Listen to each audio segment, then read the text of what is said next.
sebelum belajar kita berdoa dipimpin oleh ketuanya Mustafa. Silakan memimpin doanya sebelum belajar. Baik teman-teman, sebelum belajar mari kita berdoa dulu. Doa mulai. Doa selesai. Oke. Saya absen kehadirannya. Apakah hadir semua atau ada yang apa?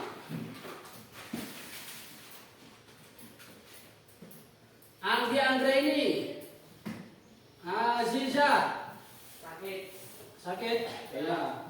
Ada izin? Ada. Oh, izin. Jalan. Ferdi Setiawan, Hadir. Galang Setiawan, Hadir. Galang Kisana Roro, Lutfi Anissa, Muhammad Latifin, Mustafa, Muhammad Syukur, Muhammad Arif. Ada semua ini?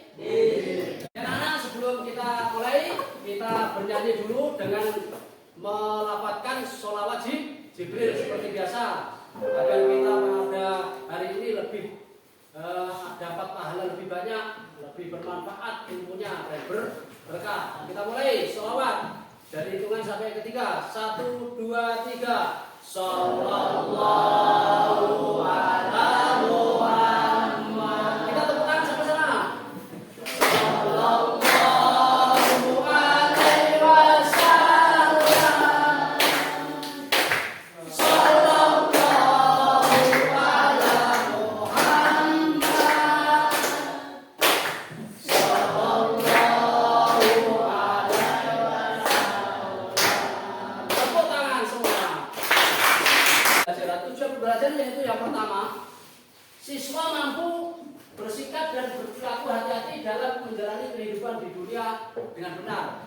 Itu perilaku dengan berhati-hati. Yang kedua, dengan pengamatan PowerPoint, siswa mampu bersikap dan berperilaku jujur kepada siapapun karena menyadari akan tanggung jawab kelak di hari akhir dengan benar ya. Berikutnya, melalui diskusi kelompok, siswa dapat berbuat baik kepada orang lain dan tidak menyakiti sebagai bekal hidup pada hari akhir dengan benar atau dengan baik. Itu tujuan pembelajaran yang sudah kalian lalui. Dan menghindari perbuatan yang buruk. Berbuat baik dan buruk itu akan diproses nanti ketika di hari akhir. Kemarin sudah kita bahas prosesnya apa saja yang diproses oleh Allah atau yang dihadiri oleh Allah, yaitu termasuk yaumul hisab atau yaumul mizan, yaitu manusia akan dihisab atau dihitung atau ditimbang perbuatannya, baik itu perbuatan yang baik atau perbuatan yang buruk. Perbuatan yang baik dan buruk kalau sudah diproses tentang itu, maka akan dilanjutkan ke proses terakhir, yaitu akan dimasukkan ke salah satu, yaitu surga dan neraka. Surga dan neraka. Surga dan neraka itu apa? Surga dan neraka itu tempat terakhir pembalasan manusia. Itu surga dan neraka itu tempat terakhir pembalasan. Baik itu amal yang baik akan dimasukkan surga, kalau amal buruk akan dimasukkan neraka. Itu yang akan dilalui manusia yang terakhir. Berikutnya, surga itu apakah? Apa itu surga? Surga itu maksudnya yaitu tempat yang penuh nikmat. Tidak ada yang tidak nikmat, semua yang ada di surga itu nikmat. Nikmatnya itu selama-lamanya, tidak ada batasnya. Apapun yang diinginkan, semua itu terjadi. Hal yang ada di dunia, yang ada di dunia semua ada di surga. Yang tidak ada di dunia pun ada. Yang diharapkan di dunia, di surga halal semua. Berikutnya neraka. Neraka itu apa? Neraka itu merupakan tempat menjadi ganjaran bagi mereka yang amal buruk atau melakukan dosa. Dia bila melakukan di dunia itu melakukan amal buruk, melanggar perintah Allah, melakukan larangan Allah, itu ganjarannya atau balasannya itu neraka. Itu disiksa. Contohnya kalau siksaan orang mencuri, dia itu disiksa dipotong tangannya sampai selama-lamanya.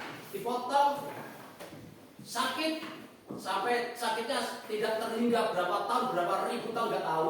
Kemudian disambung lagi, potong lagi, sakitnya sampai nggak terbatas, nggak tahu batasnya. Pokoknya begitu terus sampai selama-lamanya. Kalau umpama perbuatan buruk mencuri, zina pun begitu. Itu ada gambarannya kalau zina ditombak, diambilkan tombak dari neraka, dihantamkan harunya. Selamanya begitu. Minum arak pun begitu.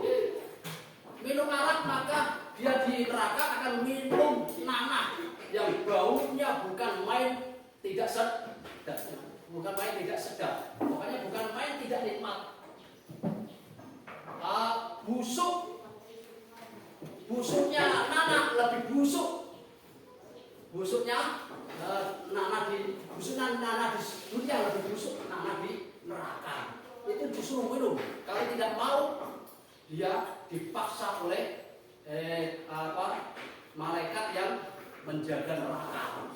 Yang menjelaskan tentang siksa neraka. Siksa neraka. Laisa lahum ta'amun illa min dhari' la yusminu wa la yughni min ju'. Di neraka itu tidak ada makanan. Tidak ada makan, tidak ada hanya adanya pepohonan. Pepohonan itu ukuran yang tidak mulus tapi berduri. Itu dikemukakan di ayat ini di surah Al-Wasiyah.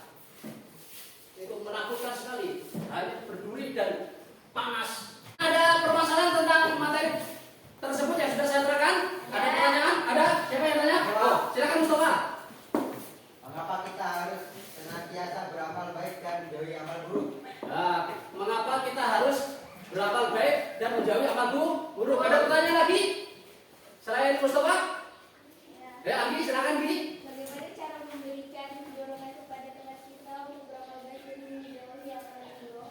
Bagaimana cara memberi dorongan pada teman kita untuk melakukan amal baik dan menjauhi amal buruk? Ada pertanyaan lagi tentang itu? Silakan. Apakah yang Allah Subhanahu wa taala berikan kepada orang-orang yang beramal baik? Allah memberikan kepada orang-orang yang beramal baik atau diberikan apa itu? Allah memberikan apa itu? Nah, itu pertanyaan yang ketiga. Ada lagi? Tidak ada. Nah, siapa yang bisa menjawab pertanyaan pertama? Oh, silakan. Karena Allah telah membenci orang yang mendekati perbuatan buruk, mendekati saja sudah benci apalagi melakukan. Oke, bagus jawabannya. Allah itu membenci amal yang buruk, apalagi melakukan. Ada jawaban lagi tentang pertanyaan pertama? Silakan. Karena yang beramal baik seorang dapat meningkatkan ketakwaannya kepada Allah Subhanahu wa taala dan juga dapat sebagai sarana untuk lebih dekat dengan Allah Subhanahu wa taala. Oke, bagus. Kita ada pertanyaan yang kedua, siapa yang bisa menjawab? Ya, silakan. Menumbuhkan niat yang ikhlas untuk selalu berbuat baik kepada sesama. Oh, menumbuhkan niat yang ikhlas, dia melakukan dengan ikhlas. Oke, bagus. Siapa yang kedua? Silakan. Selalu berteman Selalu berteman kepada orang-orang yang soleh. kepada orang-orang yang soleh. Itu cara. Ada pertanyaan lagi? Jawaban lagi yang kedua? Oh, silakan. Memotivasi seseorang dengan memberikan nasihat yang dimulai dari dirinya. Oh, punya. Ada jawaban yang pertanyaan kedua? Ada lagi? Oh, silakan. Menjadikan Nabi Muhammad SAW sebagai suri tauladan dalam kehidupan sehari-hari. Menjadi istiqomah. Berkumpul kelompoknya, kelompok A, kelompok B, kelompok C. Silakan berkumpul kelompok A, B, C. Seperti biasanya, seperti kemarin. Ayo. Nanti disampaikan presentasinya, jawabannya melalui perwakilan kelompok dipresentasikan melalui perwakilan kelompok. Saya bagikan tugasnya satu persatu. Kelompok 1, kelompok 2, kelompok A, kelompok B, kelompok C. Oke, waktu kerja kelompok sudah habis, waktunya yaitu habis Sudah 15 menit. Silakan perwakilan kelompok dari masing-masing mempresentasikan hasil karya atau menyajikan hasil karya kalian. Silakan kelompok A atau kelompok B, kelompok C silakan. Kelompok A, silakan mempresentasikan hasil karya atau menyajikannya. Kita dengarkan. Gambar jembatan Siratal Mustaqim merupakan jembatan di atas neraka jahanam yang menghubungkan dengan pintu surga. Namun sebelum menuju pintu surga, semua manusia harus bisa melalui jembatan yang disebutkan. Sebagai jembatan antara tipis dari selesai rambutkan lebih tajam dari pedang. Wah, bagus ini gambaran. Kelompok pertama bagus. Kelompok kedua yaitu kelompok B, silakan yang mempresentasikan.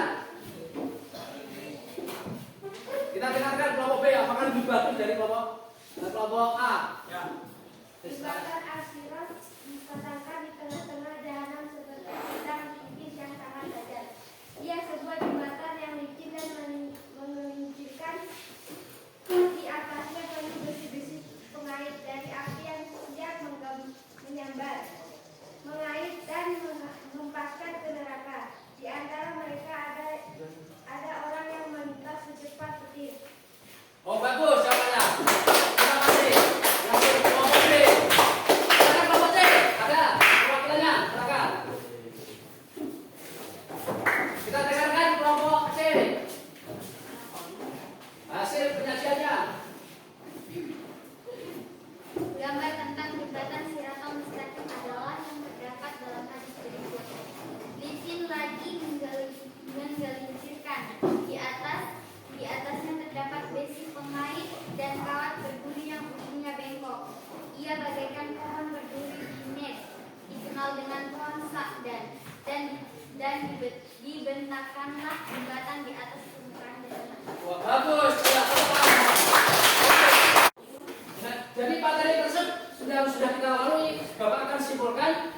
Kesimpulannya yaitu akan mati dan mengalami proses kehidupan di alam akhir. Ada alam barzah, alam hisab, alam mizan, ada Siratal Mustaqim dan surga dan neraka. Berikutnya setiap perbuatan baik dan buruk manusia akan menerima balasan dari Allah Subhanahu wa Ta'ala. Itu kesimpulan dari materi dari awal sampai terakhir. Itu saja anak-anak. Semoga kalian lebih paham, lebih mengerti dan menjalankan dan menerapkan dengan sebaik mungkin. Sekian dari saya, kita ucapkan sama-sama dengan ucapan alhamdulillah bersama-sama bahwa pembelajaran ini sudah selesai. Alhamdulillah. Wassalamualaikum warahmatullahi wabarakatuh. Waalaikumsalam.